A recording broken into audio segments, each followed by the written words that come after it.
Have you seen the new colors from Fusionmineralpaint? If not, I think you are going to love them. On today's video, we are going to be playing around and painting with the 7 new Fusionmineralpaint colors. These colors will be perfect for year-round projects. There are 2 shades of purple, 2 shades of taupes, a green, and 2 shades of orange. They're beautiful colors. We are going to take a number of items that I thrifted, and we are going to update them with the beautiful new colors. We will also be using some Iron Orchid Designs stamps and molds. And one of the molds is from the new Iron Orchid Designs holiday release. If you are ready to have some fun, stick around. My name is Emily with J. Bowen and Company. I am so glad that you are here today. Let's go ahead and get started.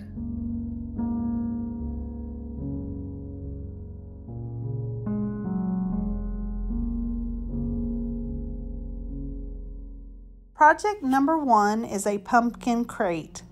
I found this cute little wooden crate at a thrift store. At the store that I found this crate at, everything is always 50% off, so I purchased it for $1. I took out my razor blade scraper and I was trying to scrape off that paint and some of the sticky residue. I always try to pick up these little wooden boxes when I can because they're cheap and they're easy to make over.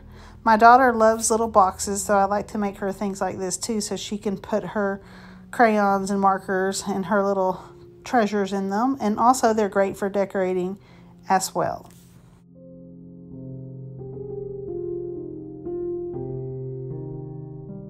The first thing that we are going to do is I am now showing you a pumpkin, and this is a casting from the new Iron Orchid Designs holiday release. It's called Cottage, and I'm using my Tite Bond Quick and Thick glue. I'm putting a generous layer of glue on the pumpkin, and then I'm going to put it on top or the end of that box right there.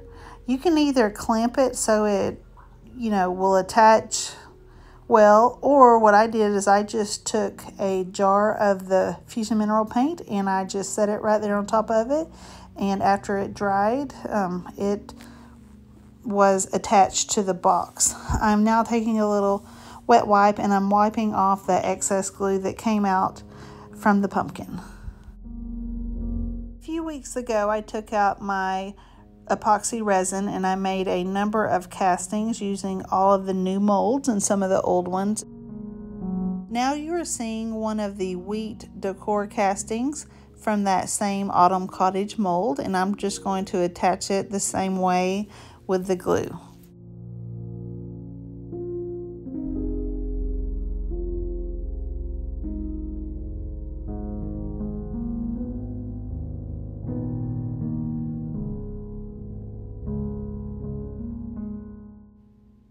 The first Fusionmineralpaint color that we are going to use is called Iron Clay. It is a gorgeous burnt orange, kind of like a terracotta type color. So when you open up your new paint, you always want to give it a good stir. There, I'm showing you it so you can see what it looks like. And when I initially started this project, I thought I would just paint the ends of the crate, but then after I did that, I didn't really like how it looked, so I went ahead and decided to paint the entire outside of the crate. Usually it takes about 2 coats of paint to get a nice full coverage. Just make sure when you are using Fusionmineralpaint that you do thin layers versus one thick layer. That way the paint will self level and you'll get less brush strokes. Also, the good thing about Fusionmineralpaint is that it has a built-in primer and a top coat, so you do not have to add a top coat.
At this point, I could have been finished with the project. However, I wanted to bring out the details in the castings that were on the crate. So I took out my Fusion Mineral aging wax or antiquing wax, and I gave it a quick thin layer of the aging wax, and then I wiped it back with a paper towel. When you do this, it shows up all of the details of the molds, and it also gives it a nice antique look, which in my opinion enriches the look of the paint and the project and just makes it look more finished and a little bit more expensive. If you're interested in purchasing any of the Fusion Mineral paints and products such as the aging wax and any of the Iron Orchid Designs molds and stamps that you'll see here in a minute, you can purchase them on my website at www.jbowenandcompany.com, and links for all of these products as well as the other products that are from Amazon you will see in my description. I think adding the aging wax also makes the box look more cohesive because it looked older on the inside, and then when I added the aging wax to the outside, I think it just looks a little bit better and goes together a little better.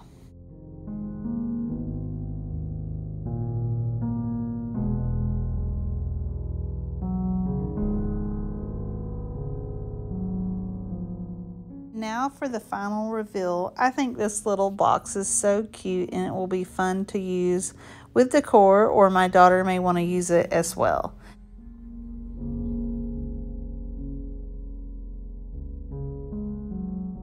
Next project is the Lavender Haze Rocking Horse. This was a cute little rocking horse that I picked up for just a few dollars at a thrift store. I'd had my eye out for these rocking horses. I'd never seen them, and then lo and behold, I found 3 of them within just a few days.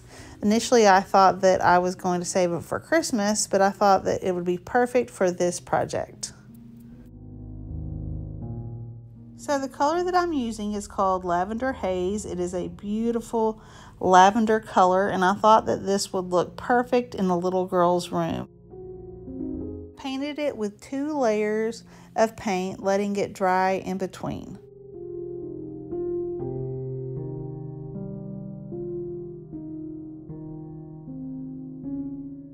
Here in a second, you are going to see me pull out what's called the bow mold. It's a casting that I had previously made with resin. On this particular mold, there are 2 different bows, a larger bow and a smaller bow with some ribbon tails.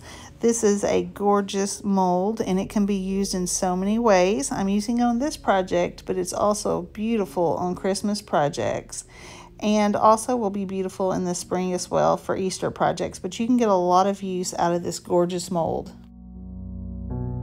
Normally, when I am adding a casting to a project, I go ahead and glue it down first and then I paint it later, especially when I'm painting it the same color as the object underneath. However, in this case, I will be using a stamp, so I didn't want to mess up the stamp with the paint. And also I needed to, stamp the whole project first and then add the bow mold on top.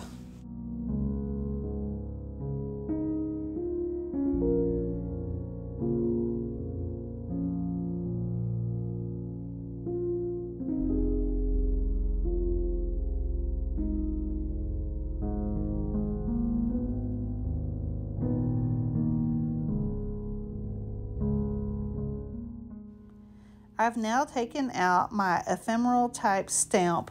This is an awesome stamp. If you don't have it, you need to purchase it. I would highly recommend it. It is a great type stamp. It looks really cool when you use it. You can separate each individual part, or you can use the whole thing like I'm using now. So I'm taking my little ink pad that already has ink on it. I believe it is the stone gray ink, possibly the black, possibly a mix. I don't really know because I did it a good while ago. But basically what I'm doing is I'm inking up the stamp, and then I'm going to place the stamp, making sure that it's even and straight. And then I'm just going to press it on my horse, and then I'm going to remove it and press it down until the whole thing is covered.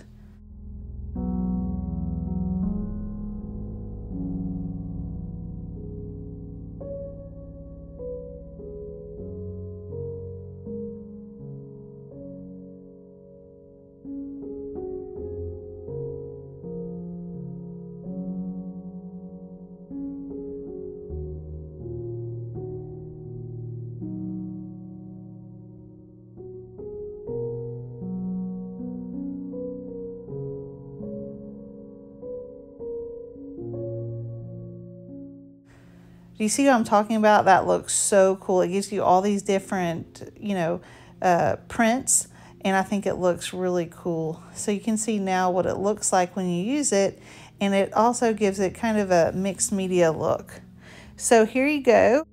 I usually spray these with some of the Rust-Oleum top coat or clear coat, just so that I make sure that the ink won't smear or anything like that. It is a permanent ink. However, I like to spray it lightly with that clear Rust-Oleum matte finish. You can see here I added a little bit of gold rub and buff just to accentuate the bow. If you like this project, I would love for you to give me a like and let me know what you're thinking about these projects so far. I usually pick up these metal tiles when I see them at thrift stores because they're very easy to make over to give them a more updated look. The paint color that I'm using next is called Velvet Plum, and it's exactly what it sounds like. It is a deep, gorgeous purple plum color, and all I'm doing is I'm just applying a layer of paint here, and I'm going to go ahead and give it 2 coats of paint.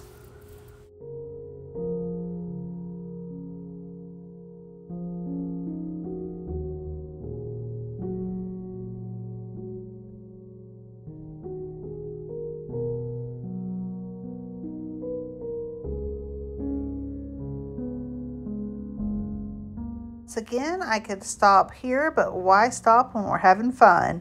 So I'm going to pull out my aging wax from Fusionmineralpaint, and I'm just going to give a layer or add a layer of it to the tile just to richen it up a little. It really didn't make a huge difference, but it does change the color somewhat.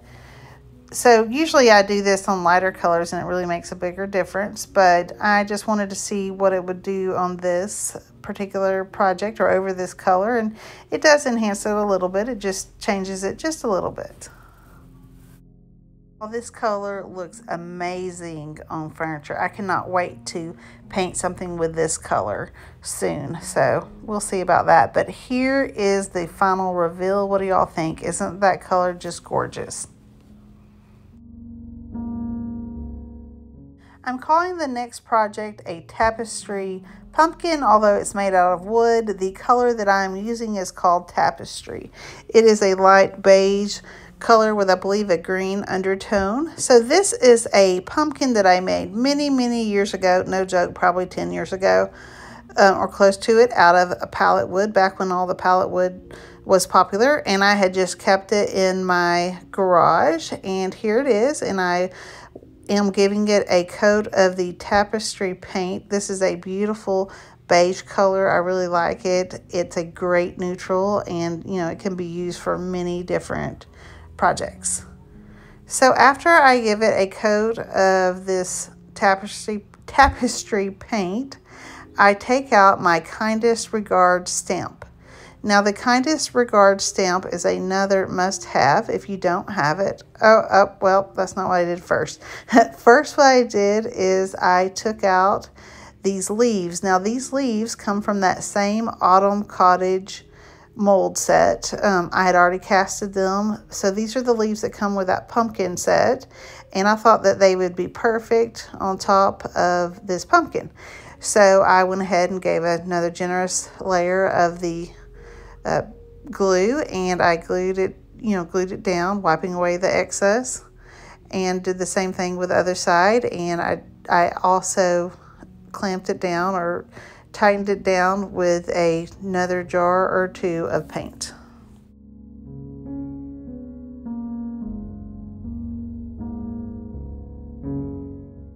I decided to just go ahead and paint the leaves the same color of the pumpkin. This is that Tapestry paint. I thought originally that I was going to make this a neutral pumpkin, and that was my plan. So I just was painting everything in the Tapestry paint.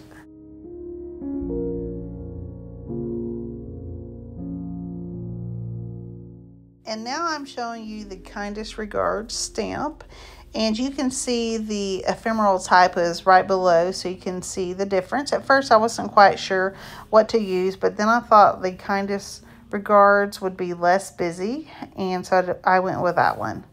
I did the same thing you know, as I did before, except for now I'm adding this step where you have to use a little sandpaper and you're just going to scuff up your stamp a little bit for the on your very first use. You need to scuff up your stamp a little bit and then wipe off the dust.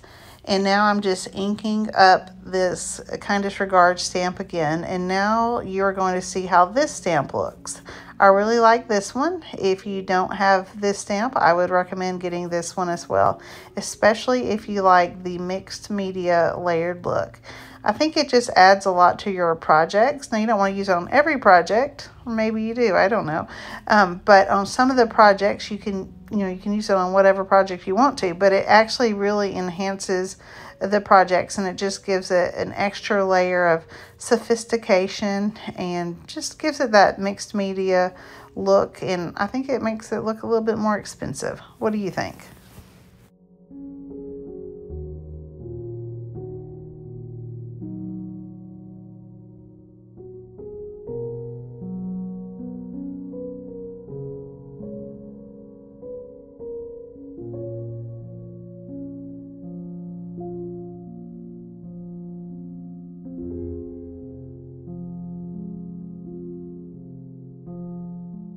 I'm now adding some more aging wax to enhance the casting so you can see the leaves a little bit better. I'm just adding a thin layer and then I'm going to wipe it off again with a paper towel.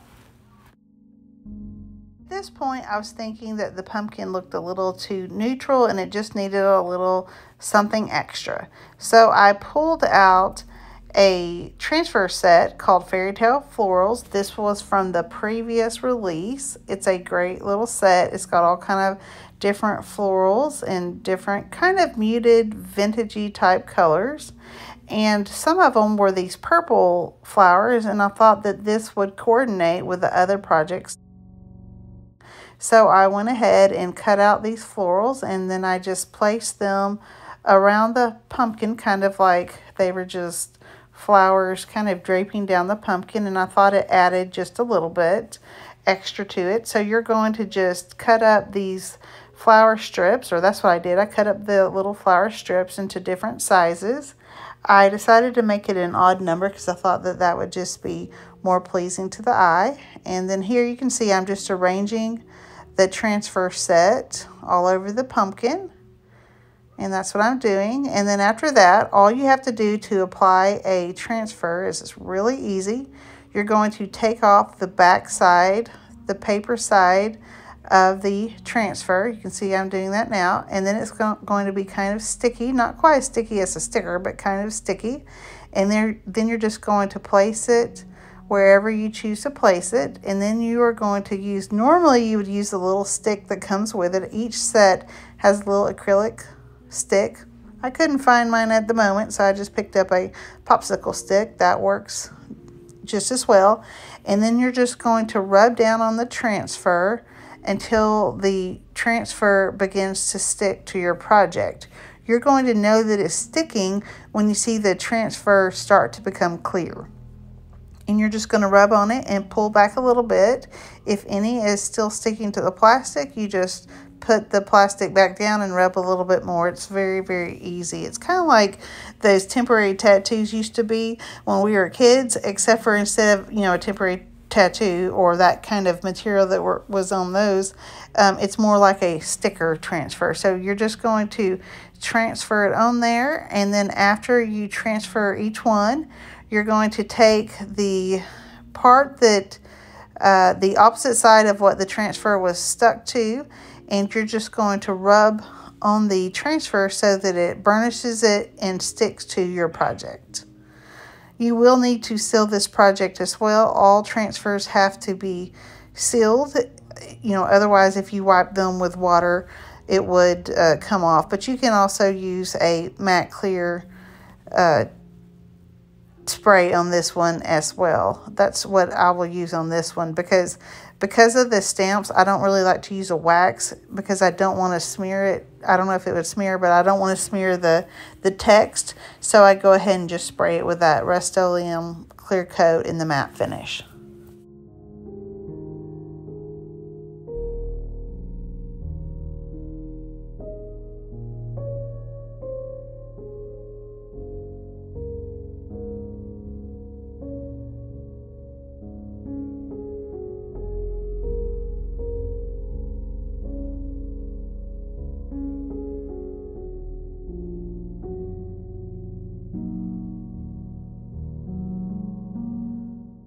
pumpkin was still looking a little too neutral for me, so I added a little bit of the velvet plum to the leaves of the pumpkin, and then I found a finial, or the end of a curtain rod that I had previously purchased, and I screwed it into the top of the pumpkin to use as a stem, and I added a little bit of the velvet plum paint to that as well.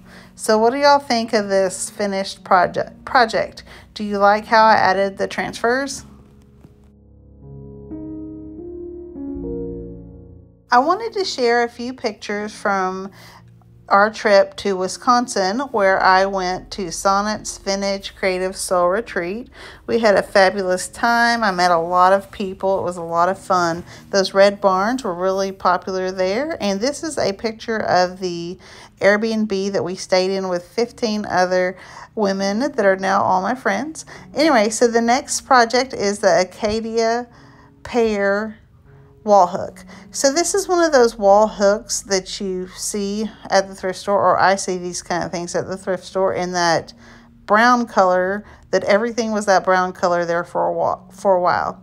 Kind of that brown rusty color. So I went ahead and took the paint and took the Acacia Pear paint out, and I gave this wall hook a couple of coats of the paint, and it really gave it a nice updated look. And you know, it has this kind of metal tile recessed, or maybe not recessed, maybe it's raised look. And you know, you guessed it, could have stopped right here, but you know, thought I would give it a little bit of that aging wax just to enhance the detail. So that's what I did. I took out the aging wax and I gave it a coat of it, wiped it away, and that is all. The project is finished. It's easy. You know, you can do this with any color, but I'm showcasing the Fusion Mineral Paint colors today. What do y'all think about the colors so far? Are you liking them? So here is the project when it's, you know, the paint is dried. I'm adding that aging wax, just enhancing it a little bit. And then I'll wipe it away, and voila, the project is complete. It took just a few minutes. You have a new look, and I think now you could sell it or use it in your home if you choose. And you can paint it, of course, any color. Just thought I would show you this Acacia Pear.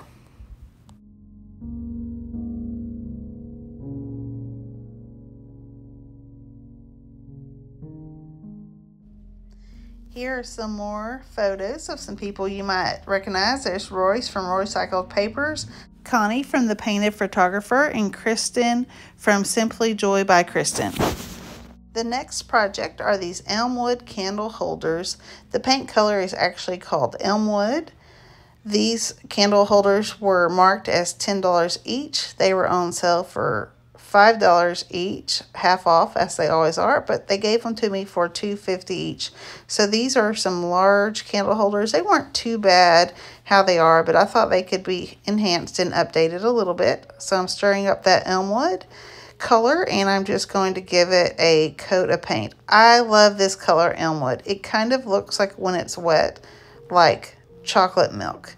That's how I describe it. A chocolate milk, kind of darker taupe color. When it dries darker, but it's just a gorgeous dark taupe color. I think it will be a great neutral, be beautiful on a piece of furniture. So the thing about Fusion Mineral Paint is this paint is actual, you know, very high-end furniture paint. I showcase it usually on these crafts just so I can get them finished in a short amount of time. And they are great. The paints are great for crafts, but they are also, you know, one of the best paints for furniture. I think it's one of the best paints out there. I love Fusion Mineral Paint. It goes on buttery smooth.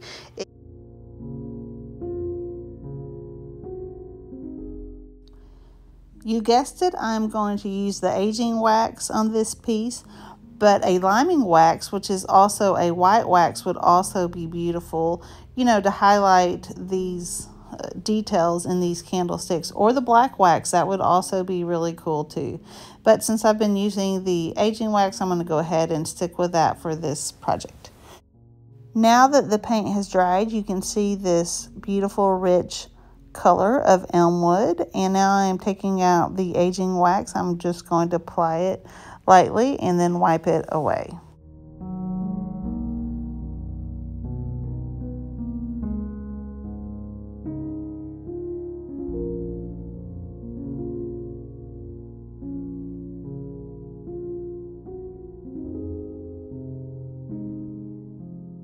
Next step is I am taking a wood round that I had previously purchased, and I am going to give it an elmwood wash, which is basically taking the paint that was on my brush, dipping it in some water so that it's not going to be full color or coverage. It's going to be just a wash, and I'm going to put that wash on the wood rounds so that you can still see the wood, and then I will finish them off with the antiquing wax, and I will glue them to the top of these candle holders.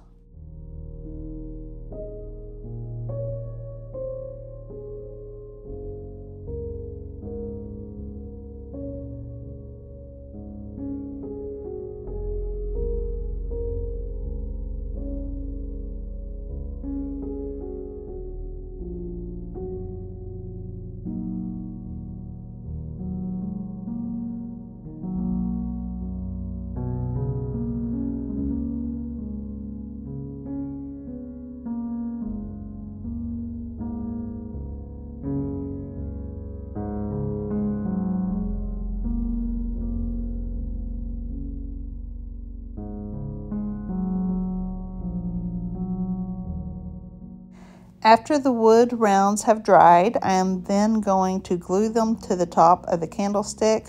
I will turn the candlestick upside down so that the weight of the candlestick allows the piece to stick together and acts as a clamp. Now I have a little problem here. I'm out of town when I'm actually doing this voiceover, and I realized that I forgot to take the footage of the finished candlestick, so I will have to show you that on the next video. But that's okay, because the next video is a neutral Christmas video featuring some of the new Christmas molds. I cannot wait to show you that video. I've already started the projects, and these candlesticks will look perfect with that project. So you'll have to stick around and see that video next week.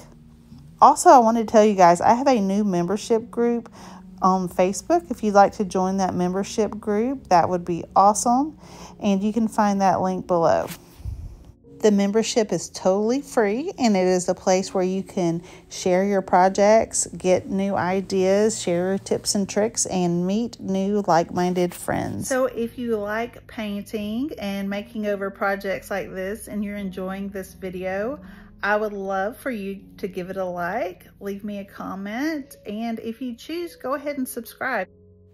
Here is Debbie from Elsie Lane Art Garage.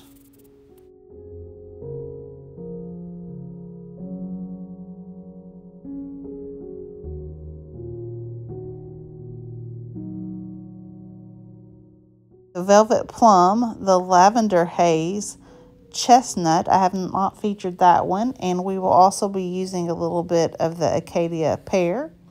And we're just going to have fun with this one. This is a ceramic glazed, I'm not sure if it's glazed or just ceramic painted, but it's a leaf that had been in my booth for a while. It hadn't sold, so I thought we'd play around and have a little bit of fun. That's the chestnut color right there. So after I give them a quick stir, we are going to get started on this project. So what I'm going to do is this is going to be a blending project. So I'm going to take my paintbrush, and I am going to just add the dark color around the edge, and we are going to be doing some blending. We're going to take the dark color, put it around the edge, and then I'm going to dip my paintbrush really quickly. Well, I'm getting a new paintbrush here, and I'm adding the orange in the middle, and then I'm going to add a little bit of the Lavender Haze, and I'm just going to blend all of these colors together, and we are just having fun here. That's all we're doing. We learned some blending techniques at the Sonnets retreat, and I'm just kind of playing around here, and I thought I would just show you how you do this. You just take the different colors, start with the darkest, end with the one in the middle, and just have fun and play around. That's all we're doing. We're just experimenting to see what happens, and there's no really right or wrong way to do this. But after it got all blended up, I let it dry, and then I started again until I thought it looked good. Probably 20 plus years ago, we went to an art gallery in the North Georgia mountains, and we saw these beautiful leaves painted with all kinds of beautiful colors, mainly red, orange, and yellow. But my mom purchased one, and she always had it hanging in her house. And so many years ago, I decided I was going to do the same thing, but I ended up rolling out the clay. I took some of the leaves that I found in my yard. I pressed them into the clay. I had them, I put them in the kiln, I fired them, and then I painted them. This is probably, like I said, been 20 plus years ago, but this is kind of the same type technique, except for this was on a leaf that I already, had found and I had in my booth. After thinking about it, I think it's been more like 28 years ago. So I have been doing this technique for a long time, and I ended up doing it several times. It was a lot of fun. If you ever get a chance to do your own, I recommend doing it. So here what I'm doing is I'm just taking a little bit of the paint and I'm flicking it on the leaf, and then I'm just adding some of all the colors. And then I thought it would be fun to add a little bit of the green as well. I'm just playing around. That's what I want you to do. Just play around, have fun, experiment. There's no really right or wrong answer here or technique. You're just having fun. I think in a second I'll use a paper towel and take some away and blend it in a little bit, but that's all we're doing. I wanted you to see how these different colors blended well together. And in this video, I'm making kind of a fall type video. These colors look kind of fall the way I displayed them and the things that I did. Oh, there's that aging wax. I thought I would just finish it off.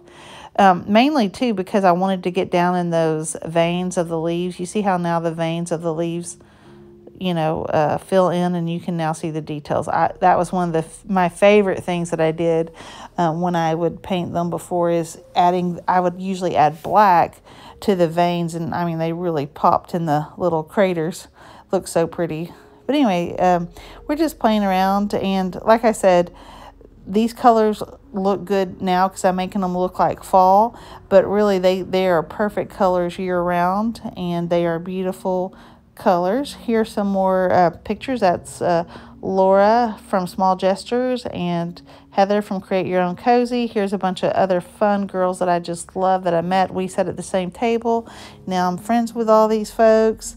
Here is Kim from For the Nest. If you like dark and moody Christmas decor, click the link below and it will take you directly to my latest Christmas video.